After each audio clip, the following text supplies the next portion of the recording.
Spiral,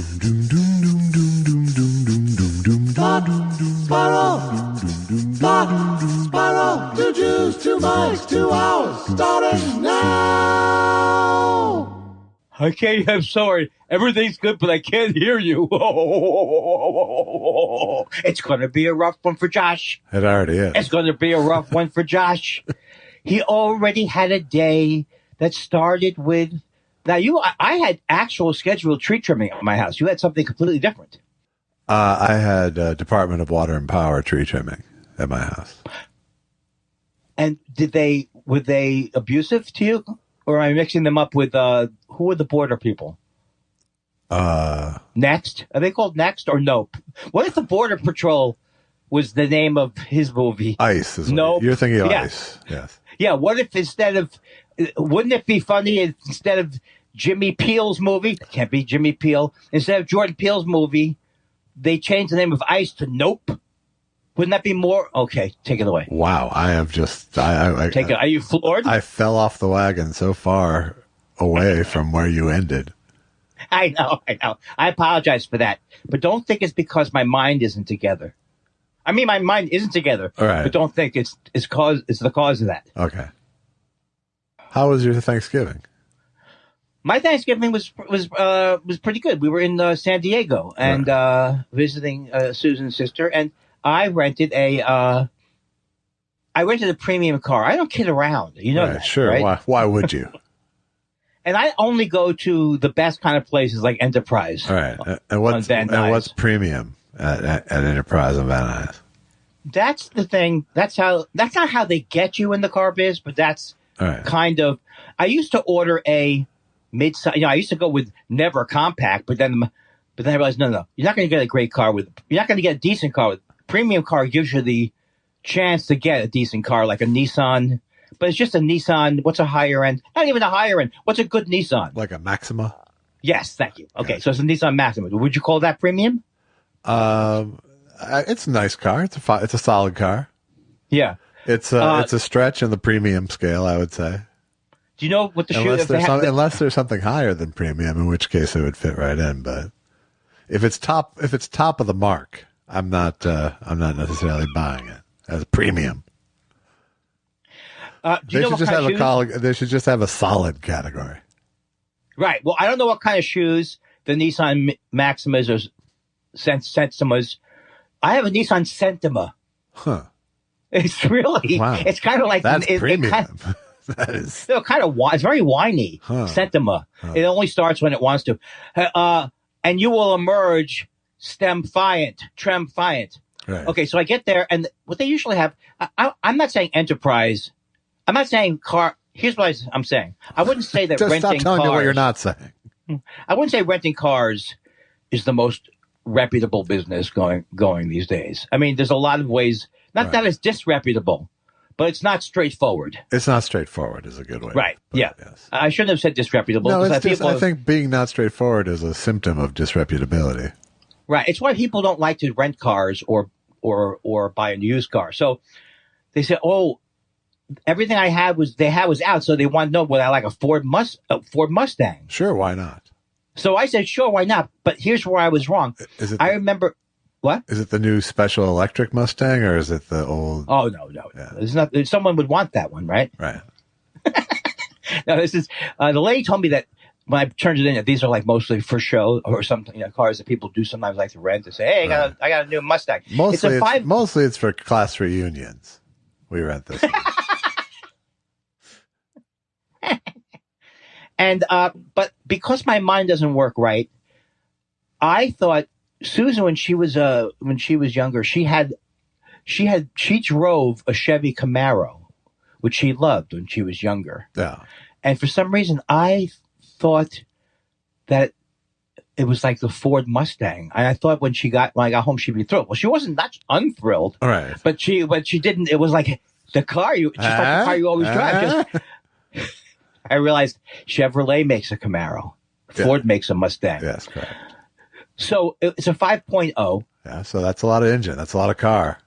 Yeah, and I didn't know what that was. Yeah, you did? Yeah. Oh, yeah. That's their fast Mustang. That's their super Mustang. And to the point where when you start it doesn't sound like those cars on the street It goes butter, butter, butter, butter, butter, butter, butter, butter, butter. That's exactly right. It sounds almost like there's something wrong with the engine because there's power going on. Yes, because there's a lot of gas flowing through there, buddy.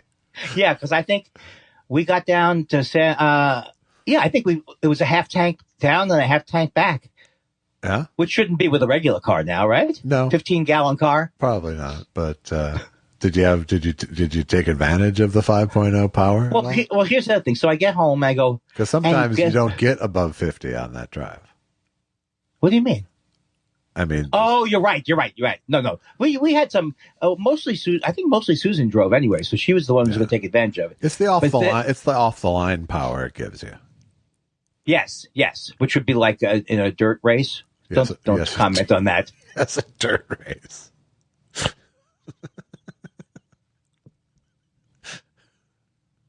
So I won't comment. I'll only repeat it. Yes, a dirt race. So then I get home and I say, but guess what, honey? It's also it's a convertible, which also made her just laugh. Why would no one uses a convertible? Right. No, it wasn't like she said, don't get that car, because she knew I was just getting whatever they were going to give me. Sure. But she said we're probably not going to be riding with the top down. What she was saying is, stop trying to sell this to me as a premium. She also a little bit later said to me, now remember, we have to keep everything in the trunk in this car. Right, Why? Because we got a convertible that they can. Because everything is just. She goes. Everything is just away. Yeah. So it's that easy.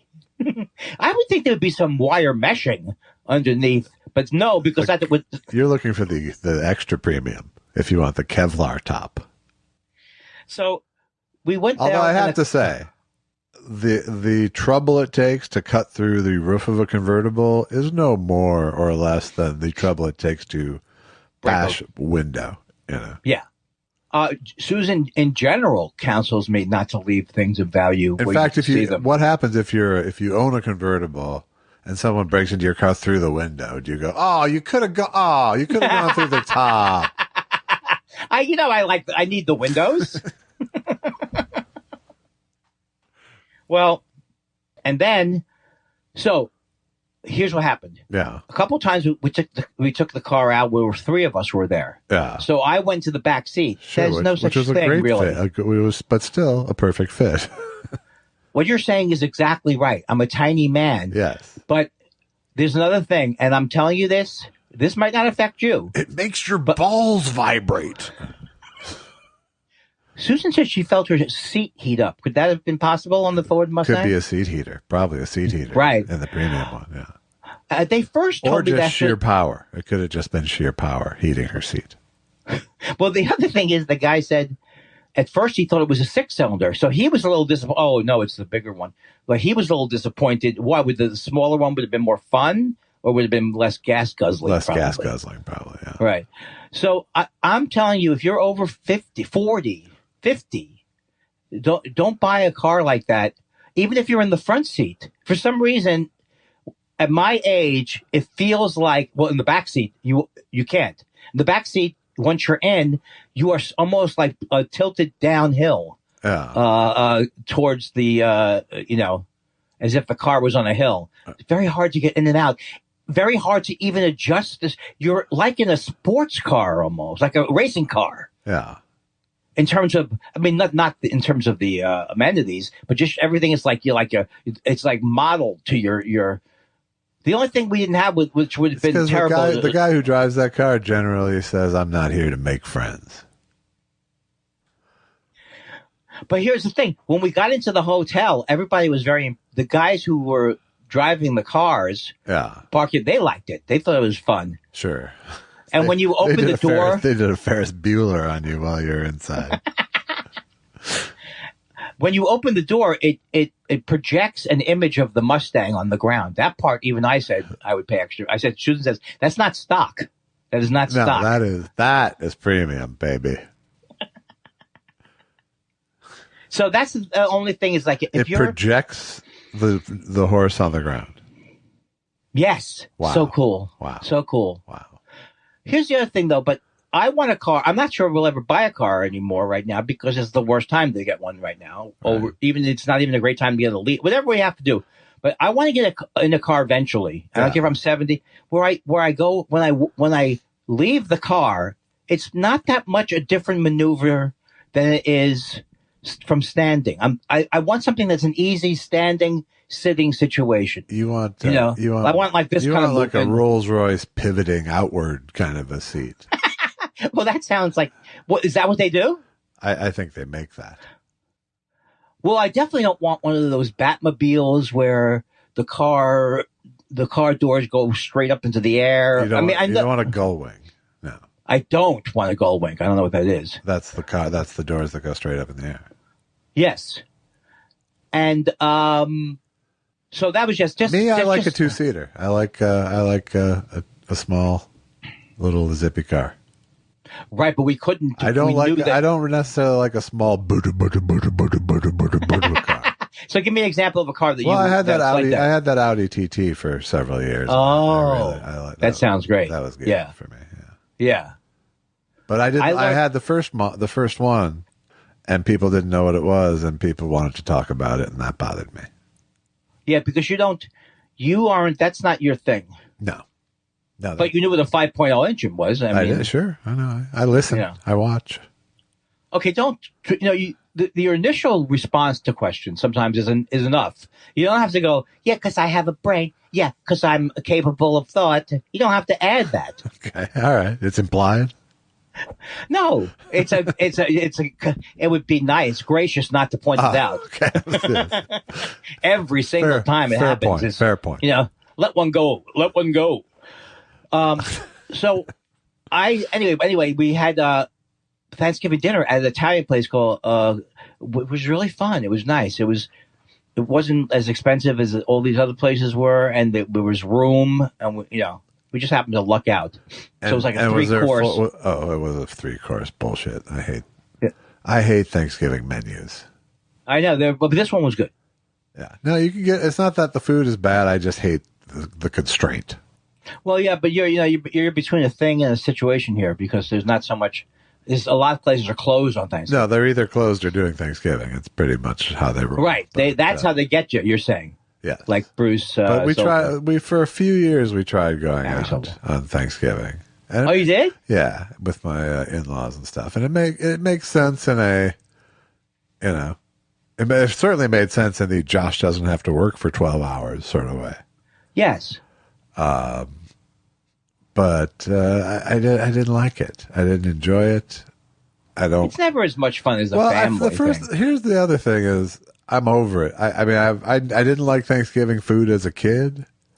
As an adult, I started making it like when I was moved out here when I was 20 for like bachelor friends. I started doing Thanksgiving dinner. Yeah. And then I've done it for 30 years now. Yeah. But it's not fun as a cook.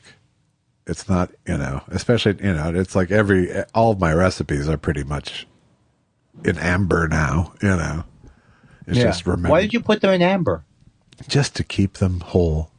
That seems odd. But, even when you change up the turkey, like this year I brined the turkey and smoked and roasted, and it's like you can get a turkey 5% better than just if you're getting it 5% better, that's still great though. But it's like my 10th favorite protein. Yeah. I would so much rather put that kind of time into a brisket or something that actually evokes joy rather than craves gravy. I just think that ultimately the turkey is, it's called a turkey for a reason. You know what I mean? Yeah. It's a turkey. But the other thing, there are people love leftovers and that thing. And I've always geared it. And you hate leftovers in general. I don't. Yeah. At the end of the night, most of the food has gone out the door, and I'm fine with that because it makes other people really happy to have that next day Thanksgiving thing, and that's kind. No, but you don't even like leftovers during the year, right? No, not generally. Yeah. It's not like a hard rule, but it's never. I'm never excited about leftovers. I love it if it's like we ordered from Talisai. That's a great restaurant. It is, but It is, but they have small dishes, and I never have leftovers from them. No, we order enough for 2 nights because we're a cute couple. Oh, I see. Who's elderly now. You're planning for the leftovers. That is an old person move, by the way. I'll take half the sandwich home, and it'll be perfect tomorrow. Well, that's what the lady who I went to for my type 2 diabetes. That's the way she wanted me to do things. She goes, now, the first thing you do when you order your meal is you ask for a to-go box. Yeah. And as soon as the food comes, you take the stuff you can't eat, you stick it in that box. I don't know what you do with this stuff. Like, get the fuck out of here with this. I decided. Give it to a fat guy on the street. Now, remember, this is the person who I went to, who, for my diet, who I said, where are you from? Where are you from? She goes, Europe, because she didn't want to say Germany. To a Jew. And by the end of it, she really. Jew. But by the end of it, she was definitely Animals had will a. be bred and slaughtered. She wanted me on the continuous meter, right? Yeah, and you weren't having that. You were not having that. I'm so glad I'm not having it because I don't want people to make people mad because it gets to that point. You went, hey, I'm used to having a little prick. Am I right? You dog. I am down to 158. I have never been to one. I've never woke up in the morning at 158 ever. Maybe when I was growing up, right? I have no idea. No. When I was a kid, I was 5'5", 5'5.5", and then I was like 130. I didn't even weigh myself. I didn't even know if you were talking weight or glucose number or I didn't know it. Oh, I'm so sorry. Yeah. Did I say 158? 158 is what you said. And that's how much I weigh. Right. No, I'm just catching up to that. Right. So for years I had weighed, this is almost like amazing to think about. I had topped out about at 174. Yeah. And then that was my high point. Yeah. And then is that when you were diagnosed with type 2 diabetes? No, I think probably that my blood sugar wasn't elevated yet was probably not a good thing because it made me not understand that I was always sugar. I was always sugar sensitive, but no, it was it's from taking metformin but even more than metformin, the walking has been the only thing that's ever made me lose weight. But the metformin is also good. It's really good. Good. Because it makes me process sugar better. Yeah. So I made it boring. I made it boring. But the point is, I'm very proud of myself. And there it does get to be where it's like, man, I'm healthy, see? Well, I don't know what you're doing, see? All right. Yeah, but I don't have to worry. That's good. But the miracle. Also, the thing that's a miraculous discovery that nobody's ever figured out. What's that? That if you cut down on, high chews, if you cut down on the high chews. Sure. If you have no added sugar to anything. I don't think the ice cream does anything to me. The stuff you turned me on to. The keto ice cream? Keto or Killer Creamery is really good. Yeah. Yeah, it's really, really good. Good. Oh, okay. But anyway, I just wanted to say that before I was watching today, I realized a lot of times I'm watching TV. I try to watch maybe a little news. I don't have a schedule the schedule wasn't usually tree trimming because this morning was unbelievable. The sound, and it made me laugh when I made a recording of the sound. Yes. Of the trees because they're right on my property. And then we decided, we're going to push it back to 2:00. And then you said, I didn't listen to your recording. I did. The tree. I confess. And I said, I think that's best. Yeah. Because it was like, there's trees trimmings by my house here. And then there was an MP3 of, I presume, it's like a student who doesn't believe, I don't believe that I'm going to be believed, I think. Right. No, I think that was clearly it. No, it was sort of an act of faith to not listen to it. I believed you. I took you at your word. Yeah, but particularly since 5 minutes later, I had tree trimmers at my house. Right. Is that what you're calling them these days? Yeah, exactly. So before I watch in the morning, yes, I am, and as I've always told you, television, I enjoy. Sure. Moving images, great. Not the problem. I like dialogue, even. Yeah. You seem like more of a monologue lover. If I had my druthers? Yes.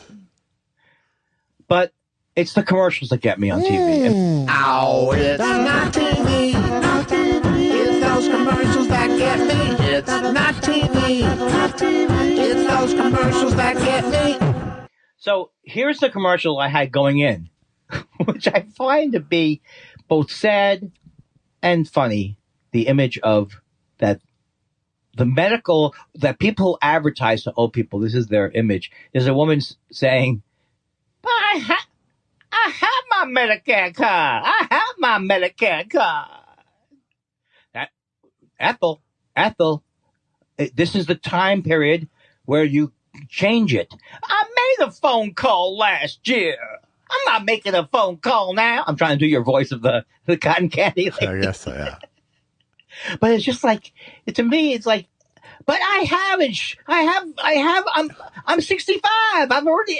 No. Every year they think that the people who haven't done it, maybe they are that need to be talked to like that, but I don't know. It seems a little overkill. I think old people tend to get a little knee jerk in their reactions, so I think they're trying to like play all those out. Oh, I see. and get past them. I don't want to make a call. But I have Medicare. But you have Part C, commonly called Medicare Advantage. I don't care. I don't need glasses. Get out of my house. I made a phone call. My husband was a veteran. Look, Ethel. The name is not Ethel on the commercial. Yeah. But there better be a lot of money in this goddamn changing people to their. And by the way, great job, George W. Bush, with the Medicare C, D, E, F, is that who did G. it? Yeah, he's the one who started that. Gotcha. He's the one who created the donut hole. Yeah. He's the one who, when he got reelected in 2005, he wanted to privatize Social Security. I mean, that's the guy who had his finger on the pulse. Right. I've just illegally. He would have posited Bitcoin had it been around. So. I cannot believe that I lost all my money on that FTX. I can't believe it either. In fact, I don't.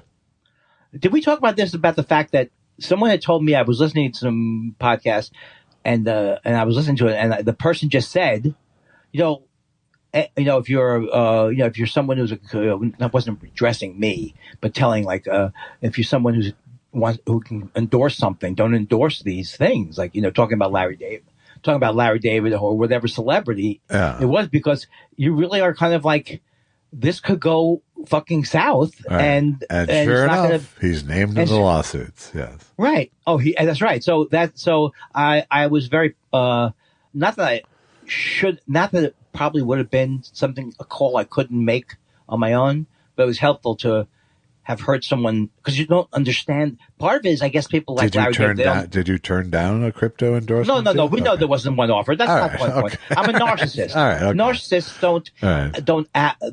Your behavior is not based on what's really happening. Your behavior is based on the assumption of your narcissistic concept. What if they come to me? What if the napalm company comes to me? When you're a narcissist, you're always the next call they'll make. Because I was very influenced by Bill Hicks, so I never agreed with Bill Hicks. Anybody who did commercials but it's hard not to be influenced by him. He was so extreme on that level, Yeah. So I'm always thinking, whenever I've ever done a commercial thing, I always had Bill Hicks in my head. So he's always in my head now. Cut to 2022. Hi, I'm Bill Hicks. Have you signed up for Medicare Part C? I can be reasonably sure that he would not have done that commercial at any age. I had to take a sip. Do you have a thing just every time I take a sip? Yeah, just to cover up. I use a penny whistle slide. Have you thought about going the other way with the sound effects, having them all be like radio theater? I have thought about that. Yeah. That's what that's what your voice sounds like to me. That's not nice. It wasn't. That's not nice. It wasn't nice. No, it was true. No. It was genuinely not nice of me. No. I'm drawing the line. I'm drawing the line finally. All right. Okay. All right. There's got to be please, different. Erase the line. Okay. Here's the line. Comedians I love comments that mean nothing. Comedians are supposed to go over the line and say things that they even regret later that are horrible things just on their own basis, and there's no humor about them, and they're just cruel. That's our job. Right. I just love the whole idea. It's our job. Oh, nobody at any other job would say, well, isn't that what Louis C.K.'s thing was? It's my job to sexually harass women. It's our job. It's our job to punch through decency. Hey, remember there used to be people even more extreme, they didn't care about. Well, I guess those people were Bill Cosby and Harry Weinstein. They didn't care. But it used to be during the casting. In other words, if you were referring to casting as the casting couch, it means you weren't doing that much about it, really, were you? If you just had a funny name for it. Probably. This is a bit of maybe a Mort Saul could have done. Yeah. What I'm doing now. Yeah. I should be holding. Please don't hold a newspaper in front of the mic.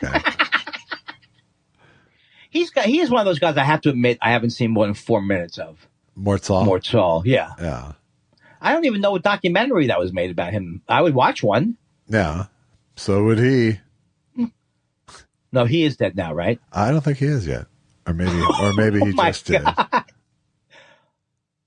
That's kind of frightening to me that this is how you know you're getting old. Well, there's other reasons too. Yeah. Every time I pull out my penis, I say, it's time for the choo-choo.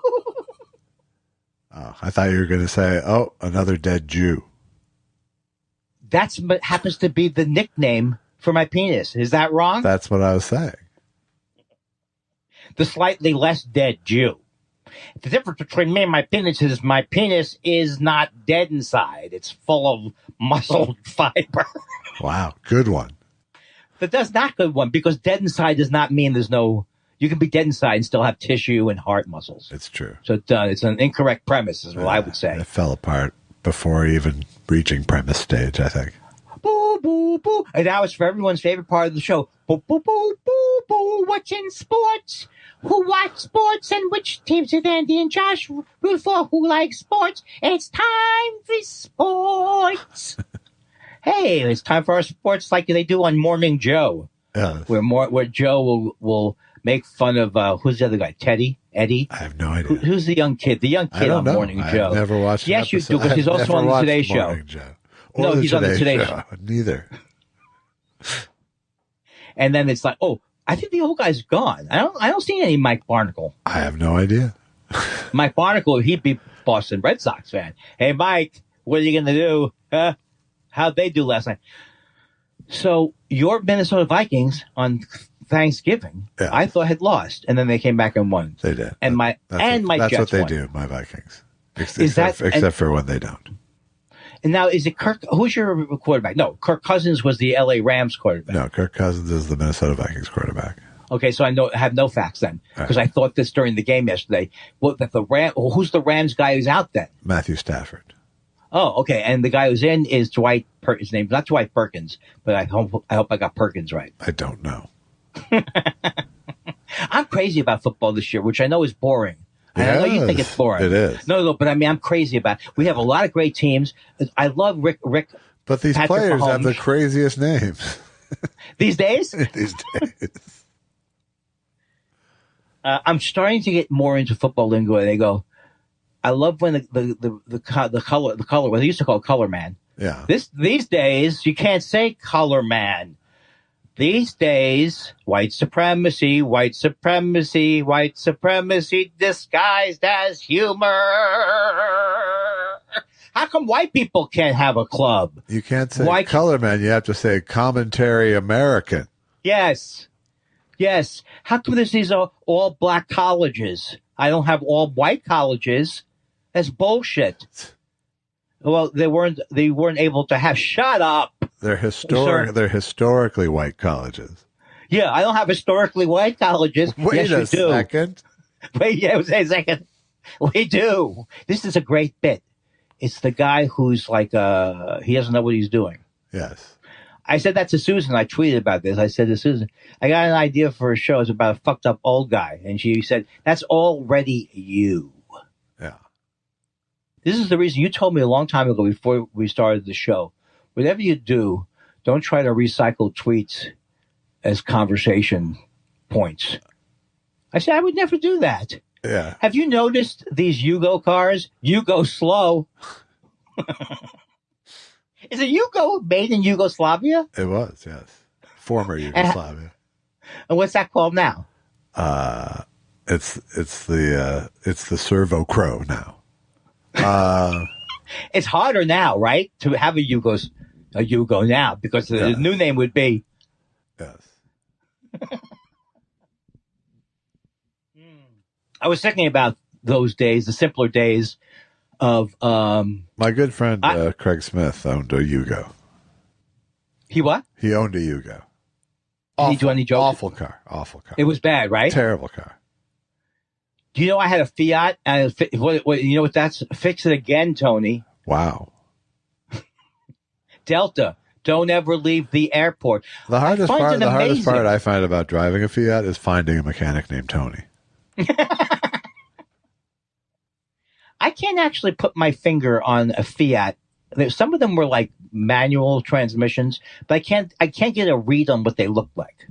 They weren't sporty, were they? They were kind of. They were a little sporty, small and sporty mostly. Yeah, but then they got a little bulbous, a little kind of doof mobile now. You know. I drive an Aston Kutcher.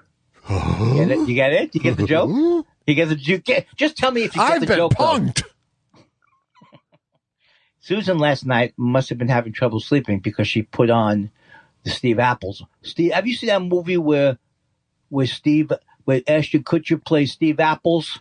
That used to be one of my bits, and that's the movie. He's the greatest Steve Apples. There's a guy who doesn't know that his name is Steve Jobs, but that movie was playing last night. Susan put it on, and that movie does not hold up well, even though it's okay. It's okay, but it's just hard to look at the lovable guys behind Mac now, even though there were lovable guys behind Mac. And I do believe that Steve Jobs, was a compelling. It was Woes that was the real lovable guy, though. Right, but even then they're doing jokes about woes eating. Come on, what year is this? Maybe he did 77. Well, who's the handsome guy who comes down and he gives him a deal, and he's going to give him $90,000? I don't know, Andy. I can't replicate a pot filled where you woke up at 3 a.m. after 4 quarts of pot liquid. Have your pot sleepy liquid, and you looked over and Ashton Kutcher was on the screen. I was going to ask if that stuff works, but no, you woke up at 4. No, that stuff does work very good. Does it? But it depends on what you're using. I got a free bottle of weed sleepy juice once that I've never taken. Oh, well, do you have problems sleeping? I have problems staying asleep. That's what it's for. Yeah. The real sleepy stuff works when you stay asleep. That's what they're made for. They ask me, I'm not joking. They say, do you want something that acts immediately or something that acts more? Now, their theory may be wrong on that. Sure. But it's worth trying. Of course, we aren't involving science, sir. So you went to a new pot place that you sent me. Oh, my God. You know how I found it? I found it dropping off my Ford Mustang. Yeah. Yeah. Did you pull up and go, what do you got? It is really weird, though. And when I talked to my therapist about, like, I have anxiety whenever I leave town. So one thing I did was I would, in my past life, feel like a moron doing this. So I felt like a moron anyway in my past life. But before I got help, I spent a half hour, like, pulled off outside the lot of the place, familiarizing myself with the car. So, for example, it was tricky. Which you weren't even going to drive. Oh, no, I knew. Well, I would drive, but Susan prefers it. I can't stand driving. Yeah. But I did the mirrors as if I would drive. Yeah. And I did, because I'm also going to be operating the AC, the one she's driving. So I got familiarized with all this stuff. I'm co-piloting, exactly. And it took me I got annoyed. I couldn't pair my phone with the thing. And then so I downloaded some stupid thing. And I realized I wasn't pressing the right button. But the old Andy would have not done that and then would have been more agitated on the trip that I couldn't make it work. Yeah. So I know this is like talking to 4-year-olds, but I'm saying that it's a good OCD. It's part of my OCD manual. Hold on one second. That threw me off. Sorry. I was having a perfectly good show. And it won't even be in the show. So now you're just going to be thrown for no reason. Well, I realized something very, very important on the show Friday. What's that? That there wasn't a show Friday? No, I was able to remember that on last Monday's session for last week's show, you had said I thought you got annoyed, and then and then you said why you were annoyed. And so it was instructive to me. Yeah. And what you were annoyed about was when I say, oof, I'm really out now of material, or, oh my God, this could be the lull point. And so it's when it's when you filibuster about having nothing to say. That's just a really, Well, I don't even think this was filibustering. I think I just had identified No, well, actually, I first of all, I removed that little thing because it was it was right where we were going into questions. But what actually happened was you said something like, I don't have enough something to say. And I said something like, well, let's go to questions because you've annoyed me into it. Yes, that's right. And it was, in my mind, it was a complete throwaway. Oh, well, that's nice to know. So I wasn't actually annoyed at all. That's really interesting, but it's still instructive to me because I don't think it's the worst thing for me to say to myself, you don't have to say that you're bored now, or you don't have to say it's a lull. No, and when you asked, I did answer that. Yeah, I started to feel like escape panic when you get into that. So that I thought that was instructive to me. So that was good for me to know. Yeah, okay. Because but you know that it didn't. It was much more banter based than emotion based. It's so funny because I thought you were going to say, "Let me tell you what really happened," and then you were going to say something that made me look awful. No. I would say I should watch what I say, but that will never happen on this show. What I was going to say, that there's a commercial I like where until the end of the commercial, they go, well, let's look at the retape. Let's look at the replay of the event that happened between us. Unless I'm remembering it incorrectly, they don't show any of the commercial ends and they're going, you're right. I was right.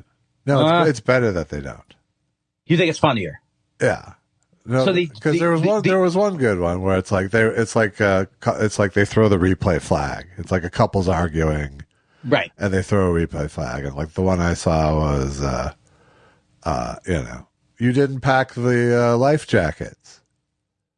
You said you would pack the life jackets. No, I didn't. Of course. And then they go, let's throw the replay. And then they cut to them coming out. My favorite part where you said, of course I packed the life jacket. Yeah. Right. So that's all you need. All you need is the line that's great. That's great. Yes. And that's how they normally are constructed? I have only seen a couple of them, but it seems to be that. Or just... I'll tell you something. This has become my new old man hobby. It really has, yeah. I got to tell you something. I've said this my whole life. Some of the funniest stuff is actually on the commercial. And I rate the commercials. I think that should be the album that you're going to do. And I tell Susan, I stopped the commercial even to tell Susan, see, I like this one. Yeah. And I show it back to her. So that's more time spent in my life. That is good. Every progressive one. My wife and I don't watch TV together, and it saves her a lot of heartache. Oh, that's interesting. I didn't know you don't like said. It's not like it's not like a hard policy. It's not like, but no, right. We just don't because we like totally different things. Oh, okay. Do you do like in the old days? Did you have movie night? Yeah, we'll watch a movie together or something. Yeah, that's nice. That's nice. Susan and I watch everything together because we like the same things. Yeah. And we don't have a house like you do where you have seven wings. It wouldn't be 7 wings. Doesn't sound right. 7 bedrooms. On one floor. No, I'm just kidding. I don't have 7. Yeah. I do not have 7 bedrooms. No, but my joke would have been better if I said. You could have picked one and gone with it. Yeah, I mean, I don't have what you have over there. I don't have a guy named Jeeves who every time I go, he goes, ooh. I'm very happy. I know that I could get hung up on it. I don't think it's going to happen now, but I'm very pleased with my demeanor during this phone call. I mean, I almost feel like... Oh, you're going to ruin it. You're going to ruin it if you think about it. You think by talking about it? Yeah. Like this? Yeah, absolutely. Okay. See, this is, the way it becomes behavior is by repeating it, not by breaking away from it, not by keeping it separate from yourself. That is it's almost like you went to Tony Robbins, fell asleep, and thought about this instead. Yeah. See, now I'm happy with your demeanor. Let me say it. I think I actually, I made a mistake with the Medicare lady because I tried to, when I was doing it for Susan earlier, I was doing it in the voice of the cotton candy lady. Yeah. I already have a Medicare. But it's more like she's falling and she can't get up. Yeah. And that's also, I don't think I'm going to get called out for that, but don't you think? I have a Medicare card. I called last year. I'm not old enough yet, maybe. You're not old enough. To go after that, maybe? Or I see. No, I don't have a medic. I think you could be the confused, grumpy old person at this point. Why? Yeah. Why? I don't have to have a specific Medicare, do I? Don't talk to me about Medicare. I'm not stupid. No, Andy, you're not stupid. I'm not. I can call. I called last year. I don't need shirts. I don't need a pen. I'm smart. Yes, Fredo. Yes, you are. But meanwhile, Susan was worried about something. I forgot what it was. And she was concerned about something, but I was just heard that commercial. And then she said, hey, can I ask you a favor? And I thought she was going to say, have you made sure to update her Medicare? Just had that cadence. But it was something else. It was just like, I'm not really much different from the lady who says I have Medicare. Right. I know because with my SAG thing, you have to do something once a year. Yeah, that's how they get you. Right. Why is that? Why did I make a meal out of rubbing my eyeball? I don't know. I actually heard the cotton candy grape lady in my head yesterday at the grocery store because they had lemonade apples. I don't want you to get jealous, but I bought 2 organic NV apples. Oh, I got it.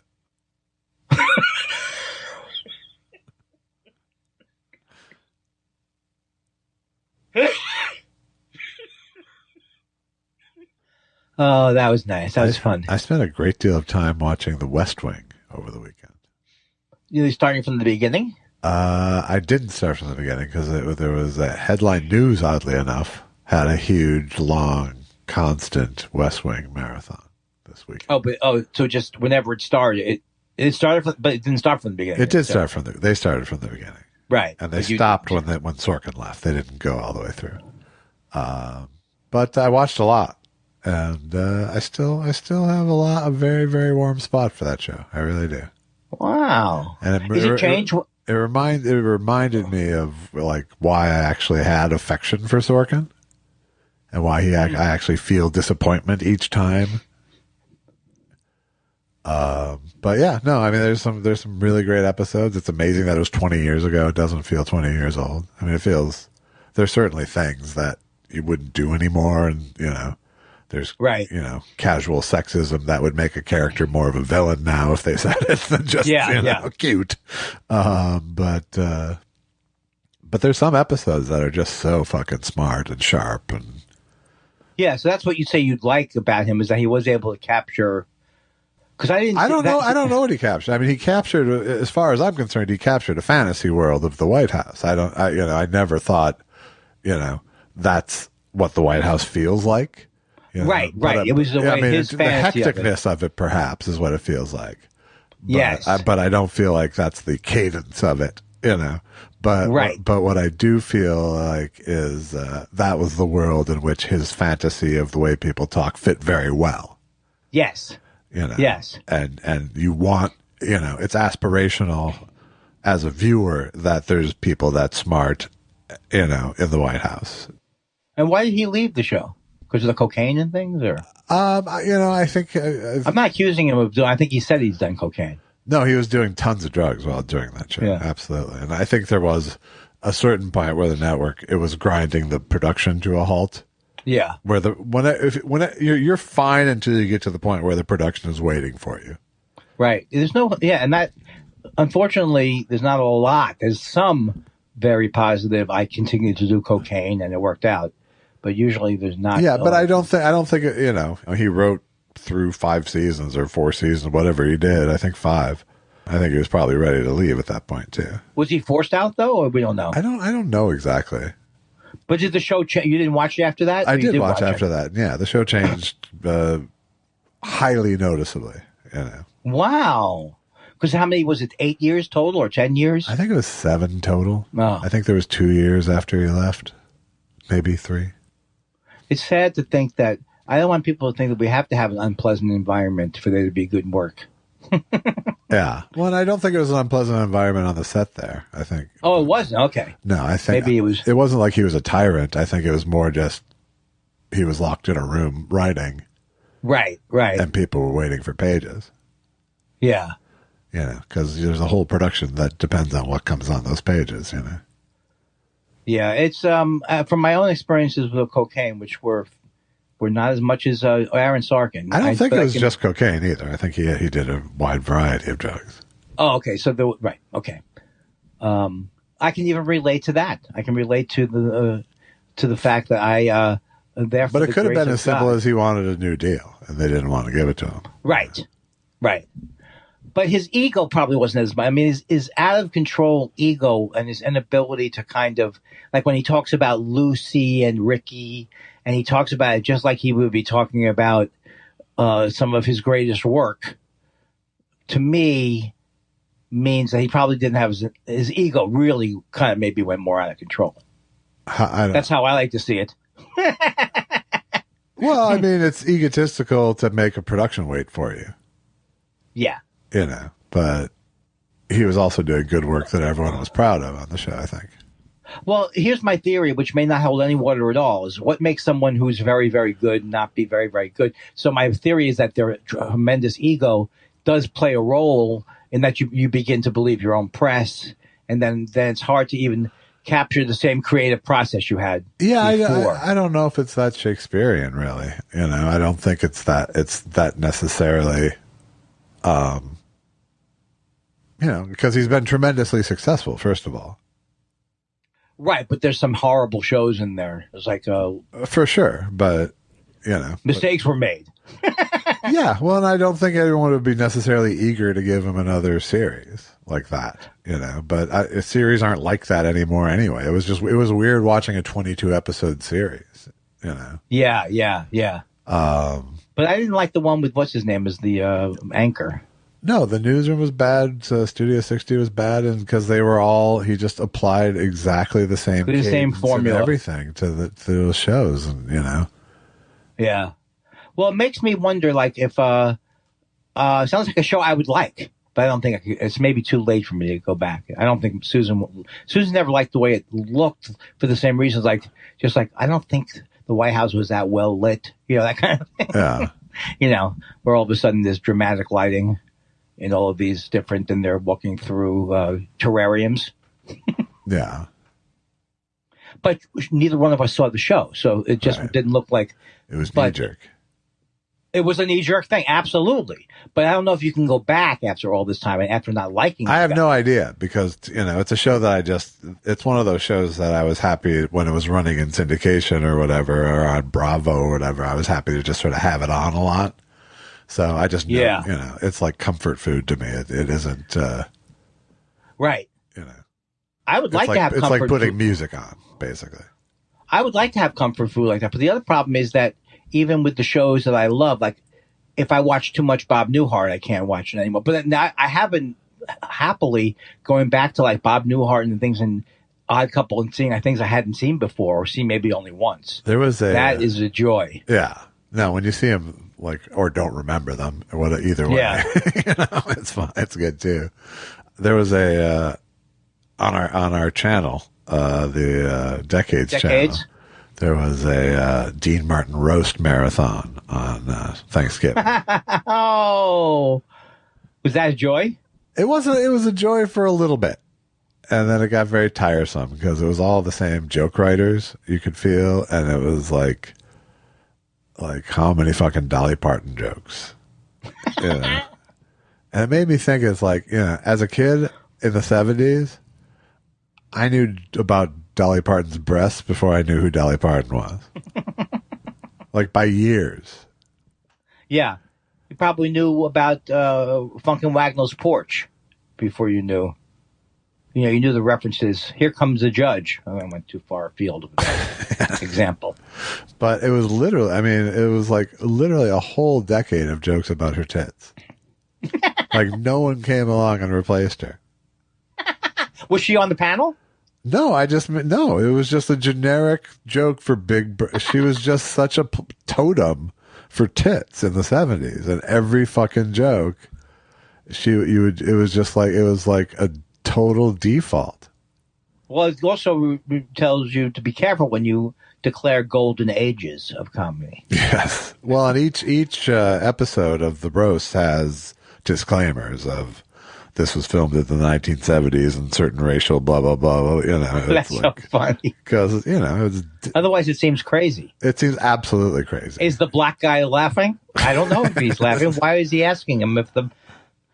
I saw this show... I'm sorry, I didn't cut you off. Matt Houston was on Decades. Oh, yeah. And I had never... There's a show like I had never... Yeah. I almost watched it because I was like, it was a poor man's Magnum PI is what it was. And so don't watch it. I'm not going to enjoy it. I never watch Magnum. There's nothing classic about Matt Houston.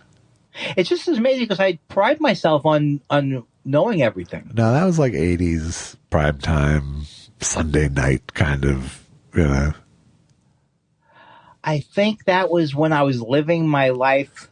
That's it. That's all you need to say. Just living your life. Yeah, it was right. I really did. I mean, I knew when I was 21 and I came out to LA, I knew about things like Dallas. You know, I knew about the big things in the 80s, but I did kind of drop out of what's happening on the primetime TV. Yeah, so that's good. It speaks well of you in the 20s. Oh, but I'm kind of lying in a way because I loved Hill Street Blues. So I think I had time to watch things that I did want to watch. Right. Well, that actually helped you in conversation, Hill Street Blues, because everyone watched that. Yeah. And I, for a time period, watched, which I can't believe now, I watched daytime soaps with my girlfriend at the time. Because we were just, it's what you do. It's like the song. Who does the song? It's what you do when you're derelicts who don't have cable. That's what I mean. Like one of my favorite songs is playing solitaire till dawn with a deck of 51. Smoking cigarettes and watching Captain Kangaroo. Now, don't tell me. Is it the Coasters? I have no idea. Is it the, oh my God, it's one of my favorite. Watching flowers on the wall. It don't bother me at all. Playing solitaire till dawn with a deck of 51. Smoking cigarettes and watching Captain Kangaroo. Now, don't tell me. I've got nothing to do. Statler Brothers. I want to say one thing to you right now, and I hope you take this the right way. I like it.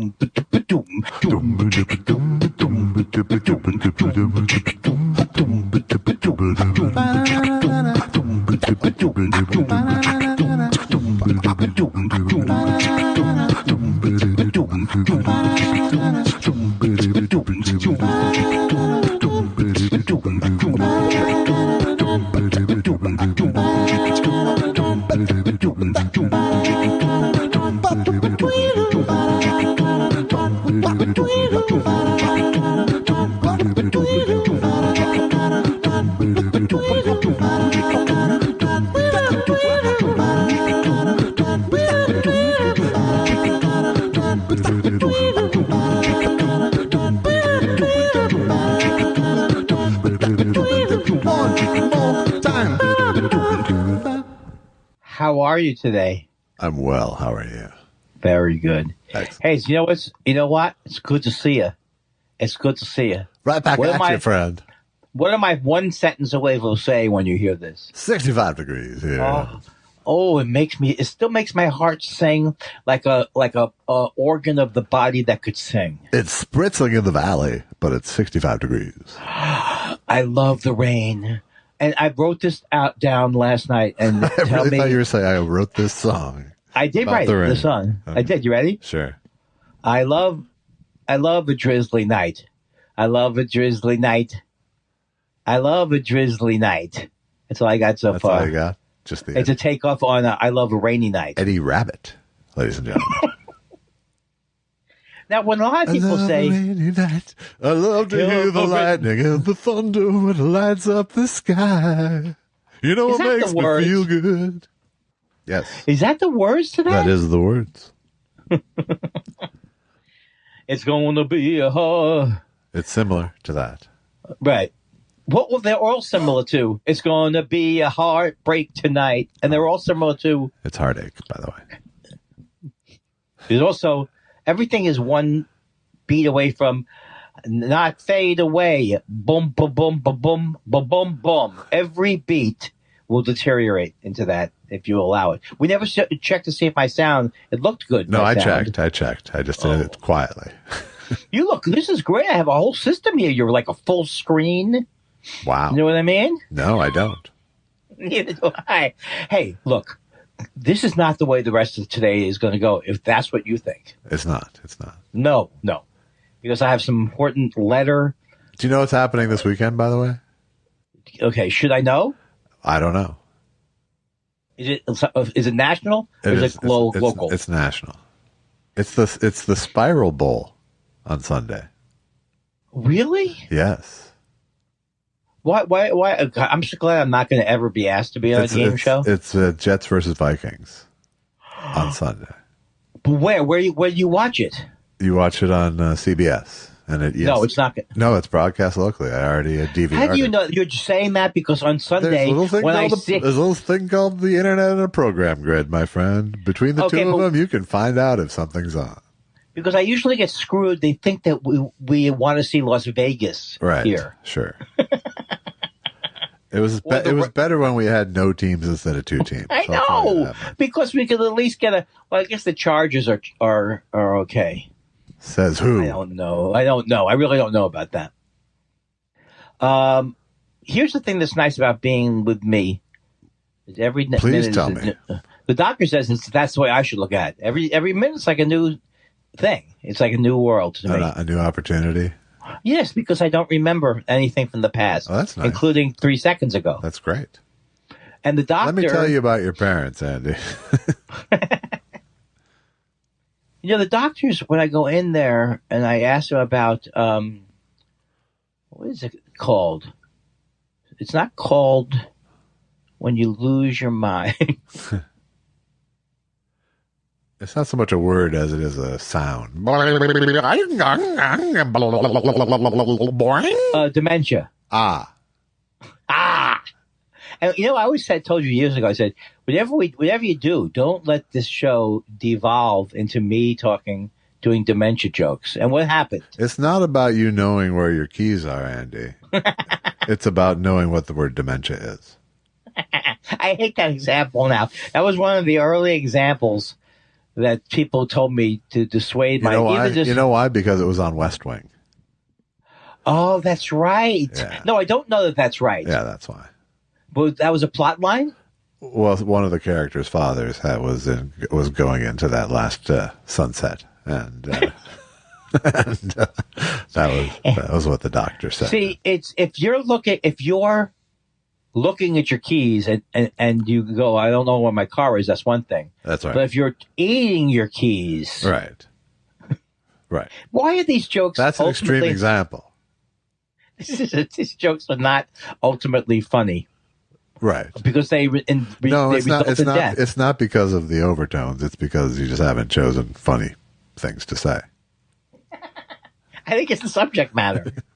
You sure it's not the subject matter? I'm pretty sure. Yeah, I've made hay on this subject matter before. First of all, for someone who couldn't I had a great Alzheimer's joke in my act for a while, talking about my, for a while I had 4 in-laws, and for a while we'd all gather, and then there was a fight, between the two mother-in-laws, and then is this true? Or is this yes, this is true, and then so it was separate, and then one of my mother-in-laws got Alzheimer's, and everything was fine again because apparently you don't have to forgive if you actually forget. That's a good one. Now today, the kids today, they have, you're not doing any anti-trans material, so I don't see how you could go on today's market, on today's Netflix market. There's a lot of barriers to me getting on the Netflix market. Did you see that Reed Hastings where he said Elon Musk is the greatest person, and as if he hasn't been in the country for the last 4 months. Elon Musk is the smartest, most creative, most brilliant person what is it for Reed Hastings? Who is he? Who is he? I know you're wondering who he is. No, I know who he is. You do know who he is. He's the CEO of Netflix. I thought I knew somebody at Netflix. That's not the guy I knew. And the guy I know was not this guy. This guy is did he supposedly do benefits for Obama? This is that guy? Who? Reed Hastings. I don't know. Okay, let's get off of this because I started tracking with the guy you thought you knew at Netflix, and then I thought we were off Reed. You were tracking. Is that what you're going to say at the home? How's he tracking today? What do you mean? In other words, like when you say his name. No, they'll know. They'll know what I mean. You seem to think that dementia is a science. No, I don't. I think anything can go sideways at any moment with dementia. All right. Did you hear the two thought spiral? But I know music is a good tool, though, I've found. To do what with? To connect with someone with Alzheimer's. Will you stop it? I don't want you to play. The songs go last, weirdly enough. Why do I feel like the summer of 42 is going to be piped in? Here's the way. No, but I will show up at your bedside and go, Andy, I know you don't know me, but hee-ho. Oh, baby. And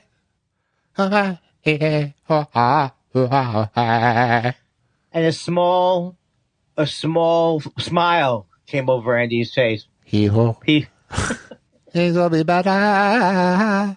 Oh, yes, they will for hee-ho and the man. Oh, yes, they call for hee-ho, hee-ho, and the man.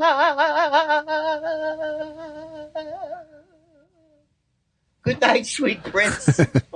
That was my death scene. It's that natural vibrato that makes the women cry. I've been listening to a lot of Buffy St. Marie. Yeah. But you know what's a great thing? If you go back to the Andrew Lloyd Webber things, they last as if they were written yesterday.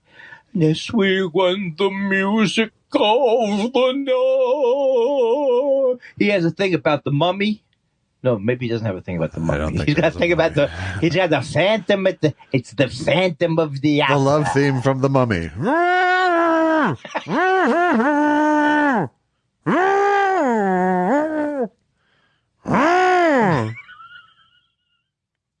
Now you're doing you got to get into my Frankenstein territory, yes, the monster. Man, this is my impression of a monster, Frankenstein created monster who does stand up. Oh, man, a woman goes to the bathroom in pants. Still, probably makes you a little sick because you had to edit that piece. No, I'll enjoy it again and again. And again. I think there's a lot of your material that you could retrofit for modern day.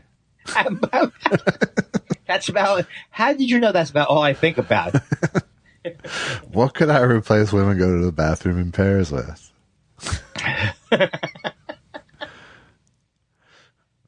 Yes, I swipe right.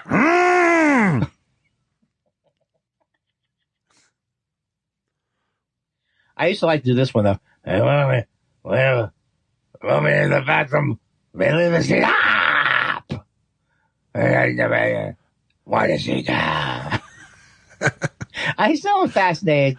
Maybe because I was too young when I saw it, but Frankenstein getting very excited about either fire or emotion in the original movie. Well, I told you that one of my early terrors as a child was Peter Boyle's finger catching on fire in Young Frankenstein. Oh, wow. That's so amazing to hear about something that actually scared the living bejeebies out of you. My 3-year-old soul.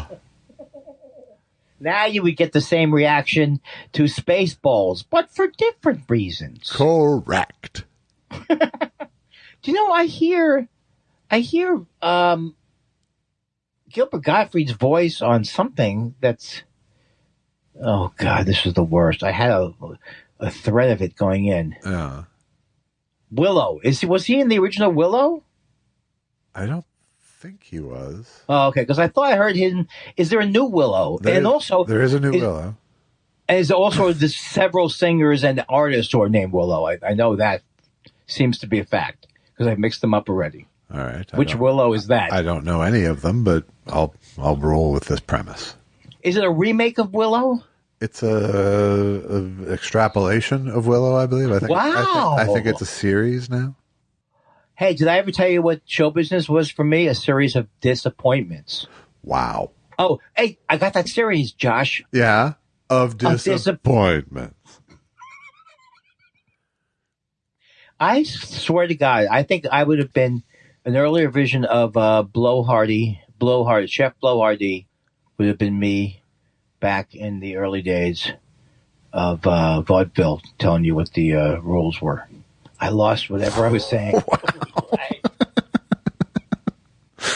I had nowhere to go, too. If you can see me, you really have nowhere to go when you've lost it. Yeah. Oh, I could do one of these. Ow! I think I'm having a heart attack. Oh, guess what, Josh? It's embarrassment. I'm dying of it. Whoa, I got a little... And they say I can't get any real laughs out of the old codger.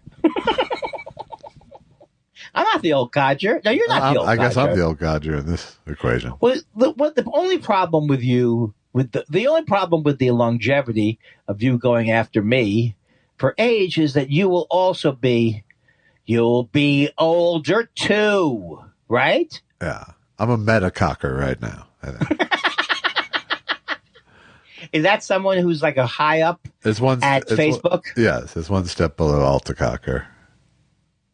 You know, Elon Musk, though, he did come to the rescue. Which are both Scientology levels, too, which is odd. Interestingly enough. Here's the guy. Eventually become the ultracocker. Wasn't that MK Ultracocker? You know what? Rachel Maddow needs to plug a little bit that podcast that she does. I don't know what it is. She really works that hard. She's on 1 day a week, so she's got to really just... Oh, she's like, now don't worry. They're all out now. All right. So you can binge.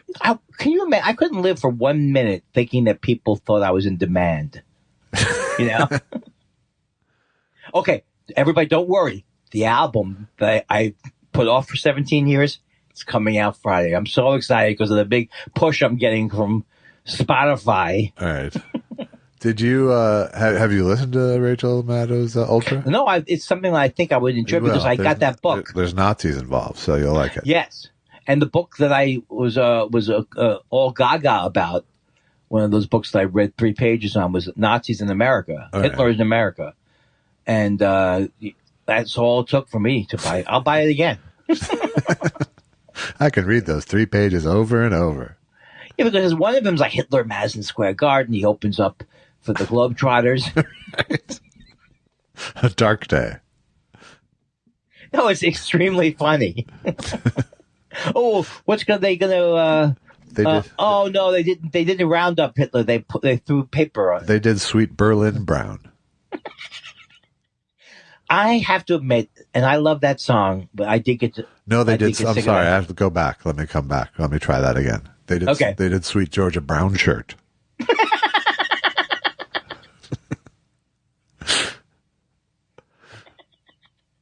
First Thought Theater never works. First Thought Theater, that's the danger. You know, Lindbergh, look, I'm not saying he wasn't a good pilot. No, I'm not saying that but these American firsters, the difference between those American firsters and Trump is that they're dead. And that was an old point. Good point. And that was an old thing. That's the thing that bothers me more about Trump than anything. He steals, and doesn't even care about it. He stole Let's Make America Great Again. He stole that. Yeah. Right? Sure. I should take a class on how do you put in your comments a couple of something that gets the other person to go, yes, and Andy. That's how I look forward to conversing later in life. It seems like question time to me. Wait a second. You know what I've always, and this is something you're going to make fun of me for. This is something you're going to make fun of me for. Stop doing that one. Stop doing that one. But do you have anything to play as an awkward transition? Yeah. When I go to the thing, how do you cover it? It does make you seem sort of old and doddering. But I got your back. It's time for questions. What do you want to know? We love your questions so much. It's half our show. Half our show. I just saw this. I sent you a little lucky picture because it was cute. Oh my God. You photoshopped it in cuteness or something. No filters. That's what they say about me. I know. You know what I mean? Uh-huh. That was the name of my, so here's the thing. So play some kind of music or something that would help us all. That happened already. Oh, and I'm playing the dumb. Hey, do you think I do good at the dumb guy? Stay in your lane. You know what I say. You know, when I was on the Autobahn, this guy pulled me over. The Autobahn? Is that what you said? That was a club I played That's your setting for every set, isn't it? Pickle says, Alan Cumming has never come up on the show. He plays arrogance in a likable way. English bloke. And I will not pass up the opportunity to name drop again. He was a guest on the Pet Shop with Andy Kindler. Wow, that's a good get. That's a good get. What was his pet? I don't think he had a pet. He was married to somebody. I don't know. Another actor, a famous actress at the time who got him on the show on the Pet Shop. And that's all I remember. You know, I should probably. He didn't have a pet, and he came on the Pet Shop. What kind of bullshit is that? Maybe he did. Look, that was a. Isn't that the barrier for entry? I've probably told the story a million times, but they wanted, when the show started, they thought that the show, I would be able to get Madonna to come down with her cat. Why did they think that? Because they're deluded. They thought you would get Madonna, or that they thought they would get Madonna for you? They thought a show filmed first of all, we were filmed in Burbank, so right away. Right. Madonna's backyard. Right. A cable station that was not available throughout almost all of Los Angeles in the homes of the people that you're trying to get on the show. Animal Planet, this was? Yeah, Animal Planet. Yeah. And they kept thinking that the show was going to be Madonna explaining how she feeds her cat less wet food or something like that. But that is I've had that experience so many times where, you know, the big name is in the pitch. There's no harm in putting a big name into the pitch. Yeah. You know. But they were angry at us that why couldn't we get Madonna at first? Well, you put her in the pitch. Why isn't she there? Also, the idea that people think that people will watch TV because you have celebrities on it. They're already on TV, celebrities. No, I think there are some celebrities that will draw, but I think it's a smaller list than we tend to think. Well, I had Kathy Griffin. I had Karen Kilgariff. No. I called in all of my friends, Bets. Never me, by the way. Oh, that's right. That's true. Not famous. No. And I thought it was embarrassing. I can't get Madonna, but I can get J. Elvis Weinstein. I was put off by the fact that you would show up at the office in a different animal outfit every week. You could have had me and Larry. That's all I'm saying. Oh, I love that picture. Right, that you sent me of Lucky. It's Lucky literally drawing the covers closer. There's no question about the anthropomorphizing. Yes. Oh, I do miss them. Lucky likes to hang with me in my office at night, and it's adorable. Oh, God. Imagine if it would be better if your wife liked to hang out with you. It would be better. What's the temperature? 65 degrees. All right. Take it away, Josh. Johnny Whoops says, how do you like to deliver bad news? In person, on the phone, or by carrier pigeon? Johnny, you hit that hard. Well, I imagine that you hit it hard. Carrier pigeon, I will give props to the fact that it's an old style joke. Yeah. You know, it's like a vaudeville, almost vaudeville. Do you want to take a serious answer at it, though? Do you have any sort of... I don't like to deliver it at all. Right. And I think that you have to do it depending on the things that you're doing. Text is never the right way. Text is never the right way.